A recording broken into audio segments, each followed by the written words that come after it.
Dear viewers, welcome to our channel GVS Bank Academy. Today I am going to discuss about the memory based recalled questions of various scale 3 and scale 3 to 4 and 4 to 5 promotional examination questions which was conducted in January and February of various banks. These questions are related to scale 3 to 4 examination and 4 to 5 examination. Question number 1, that is FETERS, FETERS. Foreign, this is abbreviation they had asked. FETERS, Foreign Exchange Transaction Electronic Reporting System to RBI. This is the FETERS, abbreviation they had asked. Now, generally in almost all scales and all banks, they are asking 2 to 3, 4 questions on abbreviations. So, this is one. Question number 2, who are not eligible for remittance under Liberalized Remittance Scheme, LRS. Who are not eligible for remittances under LRS, Liberalized Remittance Scheme. HUF, partnership firm companies are not eligible. But who are eligible? Individuals are eligible under Liberalized Remittance Scheme. Individuals including proprietorship firm, they are eligible for remittance under LRS. LRS purpose cannot be permitted for the trading, overseas trading and forest trading. LRS remittances are not allowed. Question number 3, NRLM, National Rural Livelihood Mission, SHG, margin up to loans 20 lakhs, nil margin. This was changed in September.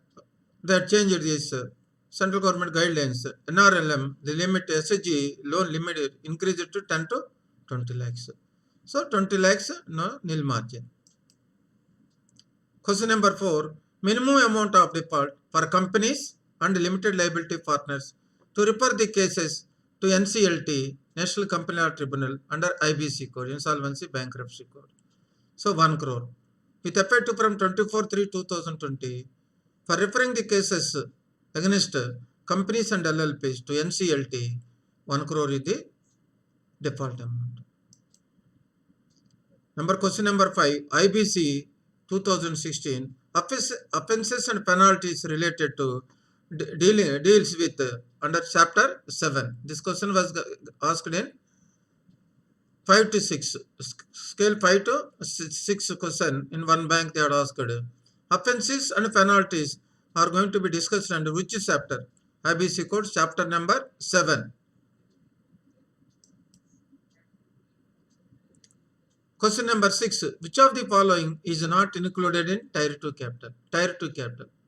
Which of the following items are not included in Tier 2 capital? Normally, disclosure reserves. Disclosure reserve means this is pre-reserves. So, this is part of Tier 1 capital only. Disclosure pre-reserves. Perpetual non-cumulative preference share. This is also Tier 1 capital, additional Tier 1 capital.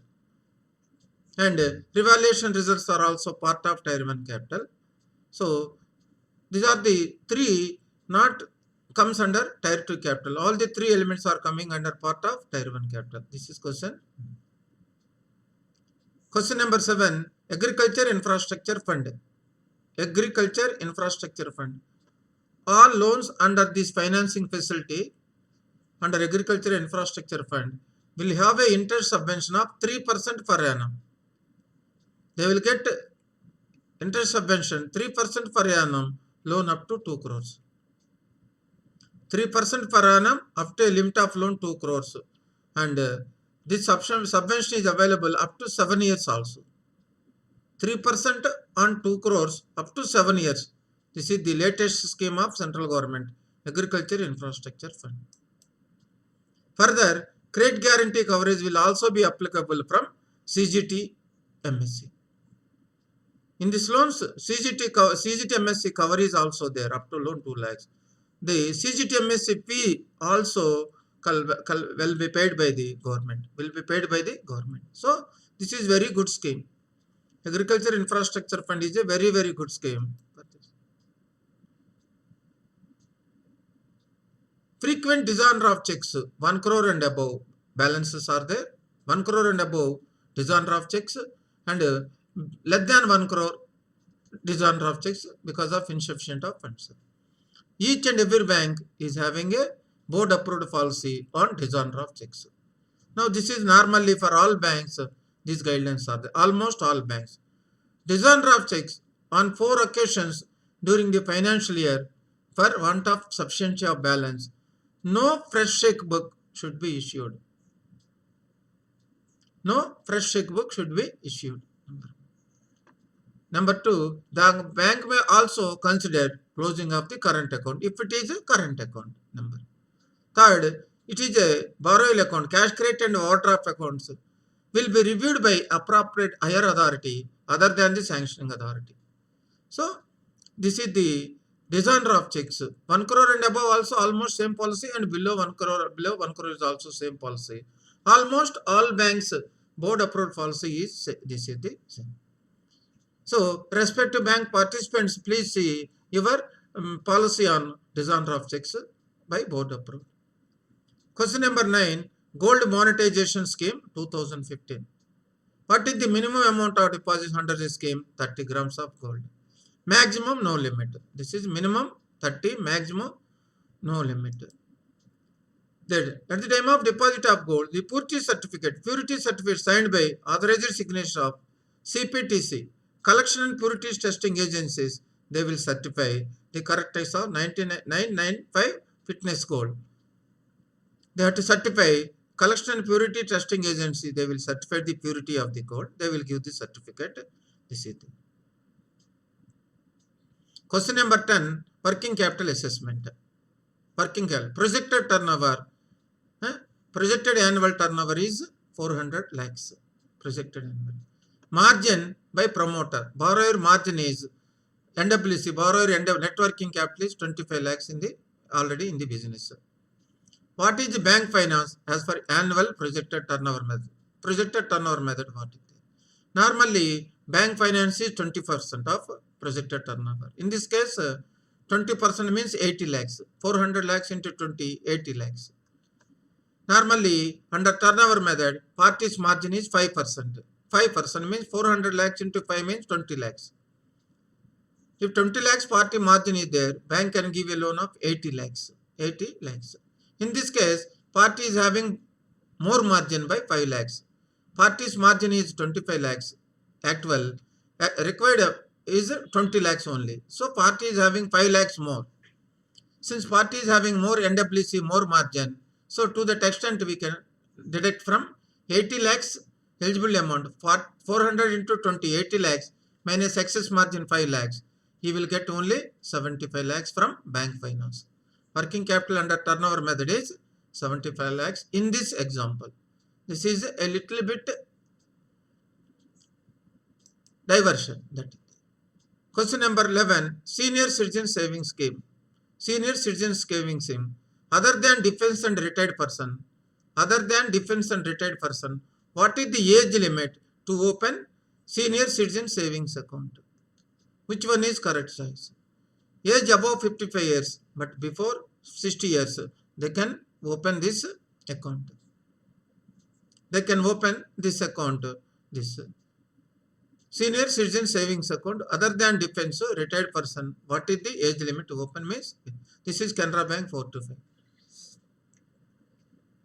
Premature withdrawal of senior citizen savings account. Now, premature withdrawal, 1.5% of the deposit amount is deducted as a penalty if the party exit from the scheme occurs before completion of 2 years from the date of account opening form.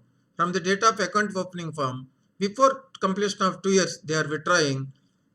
Penalty is 1.5% of the deposit amount. 1% of the deposit amount deducted as a penalty if in between after 2 years, less than 5 years, if the party is closing the account, existing from this scheme, 1%. This is also important point. Question number 12, PPF account.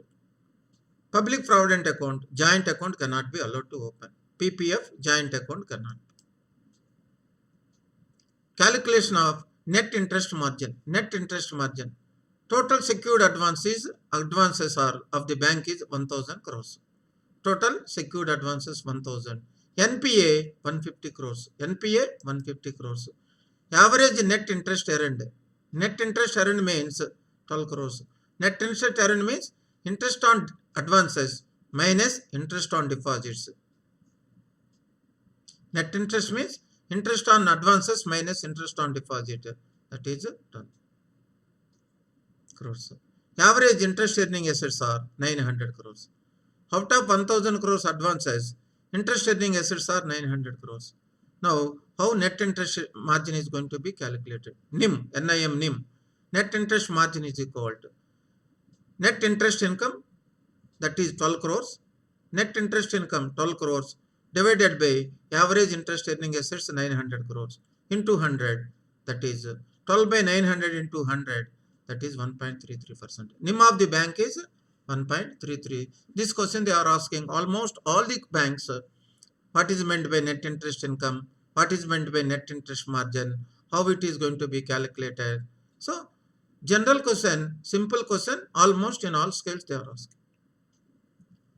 Question number 14. PM Street Vendors Atmanirbhar Nidhi, PM Swanidhi, for facilitating credit to street vendors to facilitate working capital loan up to 10,000 with a tenure of, with a repayment of 1 year. They are getting this. Under Swanidhi, you can sanction, banks are sanctioning 10,000 rupees with a tenure of repayment of 1 year. This is the question number 14. Question number 15. PM Swanidhi Town Vendors Committee composition.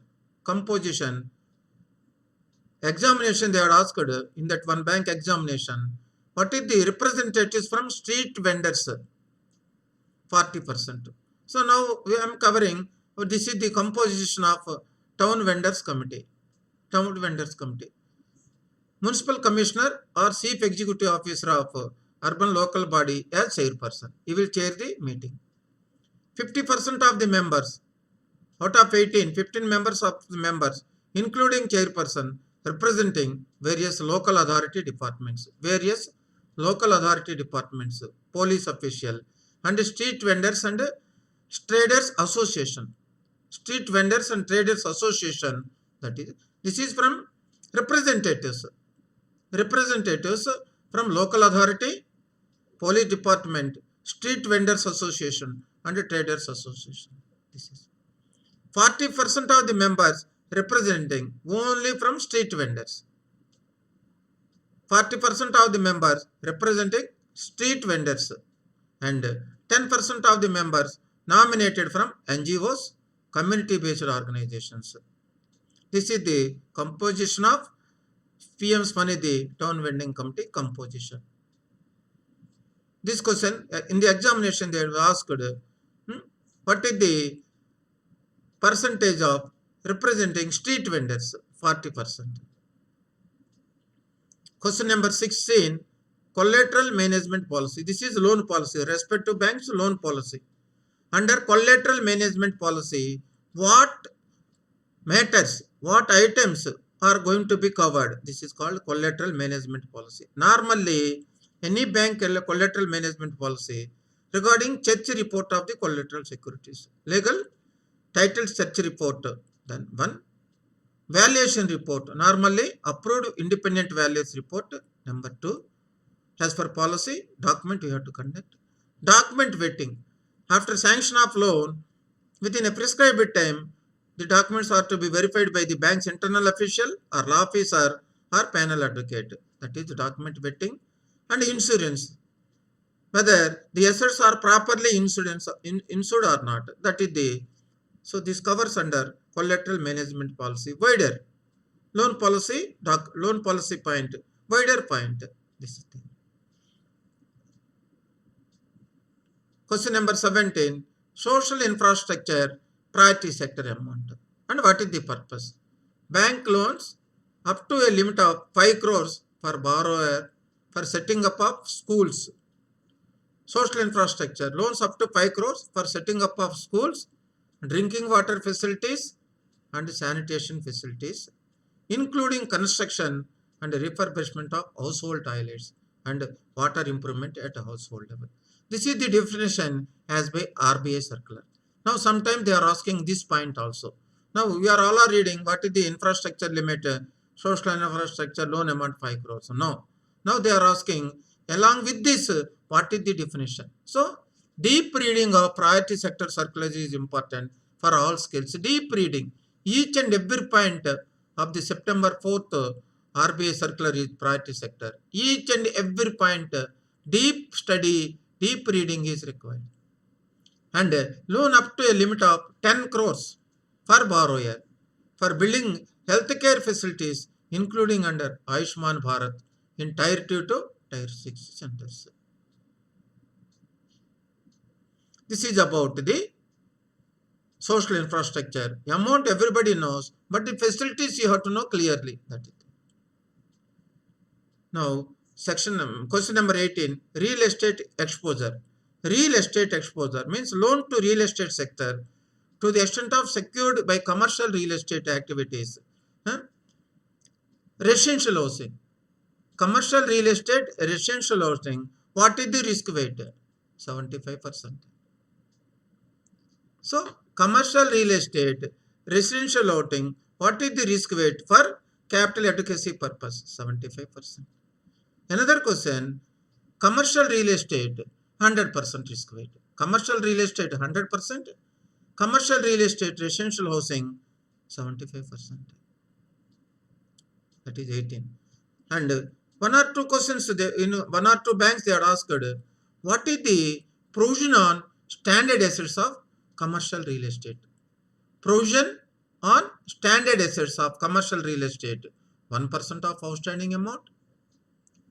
Provision on standard advances of commercial real estate, residential housing, 0.75% of outstanding. The two questions also they are asking is, so overall real estate exposure, provision and standard advances are important and risk weighted of commercial real estate also important. Question number 19, RERA, Real Estate Regulatory Authority, applicability, where this act is applicable, that is the question. Construction area is 500 square meter and above, or construction is 8 flats and above, this RERA act is applicability either. A simple question, easy question. Now 20, Ghosh Committee recommendation. These questions are asked in Union Bank of India 3-4 and 4-5. Ghosh Committee recommendations. What are the Ghosh Committee recommendations? In both the examination they are asked. In order to prevent unaccounted issue of guarantees, unauthorized and unaccounted issue of guarantees, as well as fake guarantees, bank guarantees should be issued serially numbered in the bank register on the bank security form. Serially registered, and they have to enter into bank register and security forms. Number 2, bank should, while forwarding guarantees, caution the beneficiary of the letter of credit. Cautioning the beneficiary of the letter of credit on their own interest, verify the genuineness of the guarantee with the issuing bank. It means the beneficiaries, they have to write to the issuing bank about the genuineness of the guarantee. This is the second point. Third point, bank guarantee issued for 50,000 and above should be signed by 2 officials jointly. These are the normal conditions which is mentioned under Ghosh Committee recommendations about the bank guarantees. This is about 20 question number. Question number 21, very, very important for particularly 3-4 and 4-5. 4-5 very, very important. 3-4 also important, but 4-5 very, very important. What is their prudential framework for resolution of stressed assets? That is RBI notification dated 7th June 2019. 7th June 2019. This is the very important circular about the resolution of stressed assets. Resolution plan shall be implemented within 180 days from the end of the review period. As for this circular, resolution plan shall be implemented within 180 days from the end of the review period. What is meant by review period? That is the another question. Review period means from the date of reporting to RBI under CRILIC within 30 days. From the date of reporting to RBI under CRILIC, Central Repository Information of Large Credit. From the date within 30 days, they have to review the account. After end of that 30 days review period, the resolution plan shall be implemented by that respect to lenders within 180 days. Now, what is the review period shall commence? This is divided into three parts. What are the three parts? Loan amount 2000 crores and above. Loan 2000 crores and above. The reference date is 7th June 2019. That is the date of the circular. So they had not given anything leverage that it is going to be implemented on the same day. 2000 crores and above. The reference date is 7/6/2019. That is the date of this RBI circular. Now they are asking in some examination, the date also they had asked. What is the date of this Prudential Framework Resolution of Stressors RBI circular? 7 June 2019.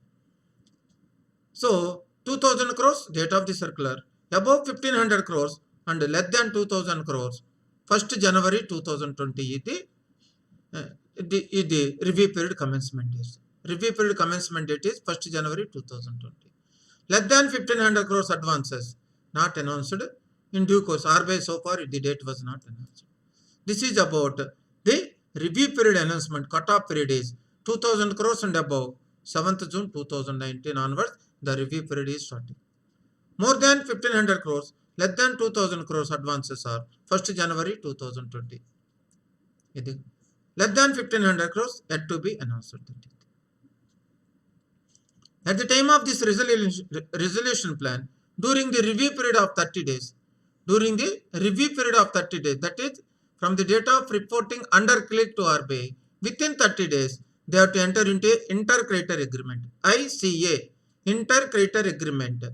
The ICA inter-creditor agreement approval with 75% of the lenders by value of the total loan. So, ICA inter-creditor agreement approval 75% of the value of the lenders and 60% of the lenders by number. So within 30 days, they have to review the account and inter-creditor agreement has to be completed with the consent of 75% of the value of outstanding loan credit facilities and 60% of the lenders by number. This is one ICA. One question they are asking on ICA. Now, as per the revised guidelines on resolution of stressed assets, that is there, while accounts with aggregate exposure of below 5 million, means up to 500 lakh crores loan, shall require one rating independent credit evaluation report. So, whenever we are going for resolution of stressed assets, for resolution plan, loan amount less than 500 crores, it requires one rating externally, that is independent credit rating evaluation. In one question they had asked this, below 500 crores, how many independent creditors evaluation report required? One. 5 million, 500 crores and above, two such independent credit evaluation rating reports are required. Two independent credit evaluation reports. Less than 500, 500 crores and above, 2 required. This is there. For approval of resolution plan, for approval of this resolution plan, at least the resolution plan rating from the independent credit evaluation agency, at least RP1, RP2, RP3 or RP4. So, for implementation of the resolution plan, at least the least rating is RP4 or RP1, RP2, RP3. Now they are asking one more examination question. What is there? For implementation of resolution plan, what is the minimum rating required from independent credit evaluation agency? At least RP4. Anything above RP5, RP6, RP7, that account is not eligible for resolution plan. Not eligible for resolution plan. This slide consisting of several questions. These are the questions asked in various 3 to 4 and 4 to 5 examination. In one place, under one head, I am discussing that. That is question number 21. Question number 22, EFC, Exchange Earners Foreign Currency Account. This is a current account. And on this, no interest is going to be paid. Number 2. Number 3, 100% of their earnings, exchange earnings, they can retain in this account. This amount are going to be allowed for all business purposes. Balance in this account can be freely converted into Indian rupees. Now, this is a facility foreign currency account for the exchange earners. This account is going to be opened with all AD1 category branches, authorized dealer category 1 branches. This is 22, question number 22, simple question, easy question. 23, day NRLM, income generating productive purpose. This is a little bit tough question also. In order to facilitate use of loans for increasing livelihood of SHG members, so they have to for increasing the livelihood, further supporting the livelihood of SHG members, it is advised that at least 50% of the loans above 2 lakhs will go to income generating purposes. Above 2 lakhs loan, 50% will go to income generating. 75% of the loan above 4 lakhs loan, above 4 lakhs, 75% will go to income generating purpose. And above 6 lakhs loan, 85% of the amount will go to income generating. It means the object of this income generating purpose loan is so not for consumption oriented purpose. Income generating productive purposes will enhance the livelihood of the SHG on a continuous basis in the coming years. But whereas if they are consuming for consumption purpose, it is very difficult for generating income from that loan. This is the object of day NRLM, income generating productive purpose. Now, this is the question, customer protection, limiting liability of customers in unauthorized electronic banking transactions. Customer protection, limiting liability of customers in unauthorized electronic banking. As of today, most of the transactions are digitally. That's why unauthorized transactions are also, in that cases, limiting the liability of the customers. This is the RBI circular. In the several examination, in several banks, in all the scales, they are asking this question. What is there? If the party is reporting within 3 working days from the date of fraudulent transaction, he is communicating within 3 days from the date of the transaction, customer's liability is 0. Customer's liability is 0 in this transaction. When if he is reporting within 3 days from the date of fraudulent transaction. Number 2, now customer is reporting within 4 days up to 7 working days. Working days, 4 to 7 working days. Maximum liability of a customer in small account, basic small accounts, 5,000 rupees. Customer's liability is 5,000 only. And in other accounts, prepaid instruments and gift cards, that is 1. Current account, cash credit account, overdraft accounts of MSME customers. Current account, cash credit account, overdraft accounts of individuals with the annual average balance of 25 lakhs. In these accounts, unauthorized transaction has been taken place and party is informing within 4 to 7 working days. Customer liability is restricted to 10,000 only. In all these 4 or 5 transactions, customer liability is 10,000. Where the balance is more than 25 lakhs in current account to cash credit to overdraft to current accounts, so individual annual average balance more than 25 lakhs in the account, so customer liability is 25,000. But he is reporting within 4 to 7 working days, but his balance in his account is more than 25 lakhs. Then his liability is 25,000 rupees only. This is customer liability. Beyond 7 working days, if a customer is reporting beyond 7 working days from the date of fraudulent transaction, the customer's liability, the policy as per bank's board approved policy. As per your bank board approved policy. Normally, what is the bank's board internal policy there?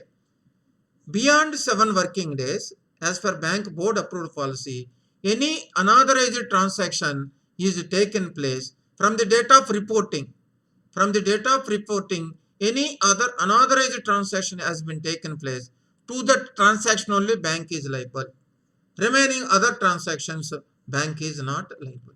So anyhow, please see your bank's board approved policy. When there is a delay, the reporting of fraudulent transactions after 7 working days. That is as per internal policy. In so many banks, clerical to officer, scale 3 to 4 and 4 to 5, in all scales they are asking these questions. That's why it is better to discuss a circular as a whole. That's why I have taken a view that it is discussed the entire circular. This is, I think this presentation is very much useful for the forthcoming examination participants preparation. Thank you very much for watching our videos regularly, and if you are liking our videos, please subscribe to our channel. If you are already subscribed to our channel, please share among the same to your friends for getting direct videos on JAB examination, CAB examination and promotional examination also. Directly they will get the videos. Thank you very much for all for watching our videos regularly. Thank you very much, and I wish all the best for the participants who are going to appear their examinations in the month of April and May, promotion exam. Thank you very much for all.